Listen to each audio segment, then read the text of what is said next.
एक धोखा है। हिंदू कोई धर्म नहीं, ये लोगों के जीवन जीने की एक शैली है। हिंदू धर्म नाम का कोई धर्म नहीं है, बल्कि लोगों के जीवन जीने की एक कला। माननीय मोदी ने भी कहा हिंदू धर्म नहीं है। जिसे हम हिंदू धर्म कहते हैं वो कुछ लोगों के लिए धंधा है। सन 1931 की जाति जनगणना के आधार पर मात्र 3.5% ब्राह्मण है, 3% क्षत्रिय है, 1.5% वैश्य है।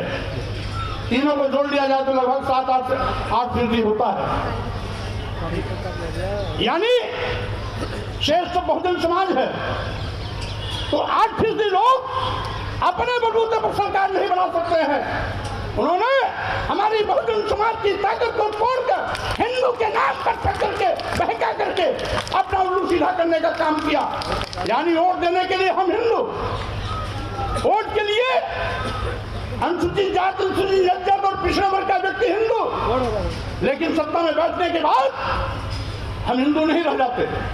अगर सत्ता में बैठने के बाद भी ये हमें हिंदू मानते तो अनुसूचित जाति के आरक्षण को खत्म नहीं करते, अनुसूचित जनजाति के आरक्षण को खत्म नहीं करते, पिछड़े वर्गों के आरक्षण को खत्म नहीं करते। इसका मतलब है हिंदू एक धोखा है। और वैसे भी 1995 में माननीय सर्वोच्च न्यायालय ने अपने आदेश में कहा था हिंदू कोई धर्म नहीं, ये लोगों के जीवन जीने की एक शैली है। यही नहीं, जो सबसे बड़े धर्म के ठेकेदार बनते हैं, आरएसएस के प्रमुख मोहन भागवत जी ने भी कहा है, एक नहीं 2 बार कहा, हिंदू धर्म नाम का कोई धर्म नहीं है, बल्कि लोगों के जीवन जीने की एक कला। देश के माननीय प्रधानमंत्री जी ने भी कहा, माननीय मोदी ने भी कहा हिंदू धर्म नहीं है। और अभी 1-2 महीने पहले माननीय गडकरी जी ने भी कहा, एक मीडिया कॉन्क्लेव में कहा। लेकिन इन लोगों के कहने से किसी की भावना आहत नहीं होती है।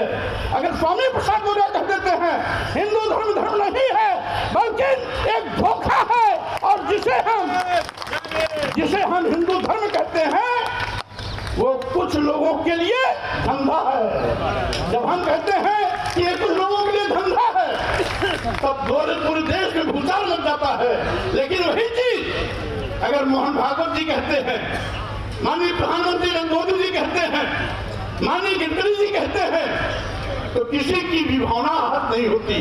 अगर वही चीज स्वामी प्रसाद मौर्य कह देते हैं तो लोगों की भावना इतनी कमजोर होती है कि उनकी भावनाएं आहत हो जाती। स्वामी प्रसाद मौर्य का एक बयान आया है, उस पर पूरा बहुत ज़्यादा चर्चा चल रही है, मीडिया में छाया हुआ है। हिंदू धर्म को लेकर जिस तरीके की उन्होंने टिप्पणी की है, सबसे पहले आपका क्या रिएक्शन है? वो उनकी पार्टी को बोलना है, उसमें हम क्यों बोले? हमारी पार्टी के सदस्य नहीं है वो, और कौन क्या बोलता है सोच समझ के सबको बोलना चाहिए। दूसरा, बीजेपी की तरफ से भी रिएक्शंस आ रहे हैं, तमाम सारे नित्यानंद राय भी बोल रहे हैं कि वो इंडिया अलायंस को लेके आ गए हैं। यहाँ पे कह रहे हैं कि इंडिया अलायंस ये सनातन धर्म ये कुछ इस तरह की टिप्पणियों पे ना मैं कोई जवाब दूंगा, न भारतीय जनता पार्टी को हमसे सवाल करना चाहिए। जिनकी पार्टी के सदस्य हैं उनसे पूछें। राम मंदिर को लेके पूरी तैयारियां जोरों पे हैं।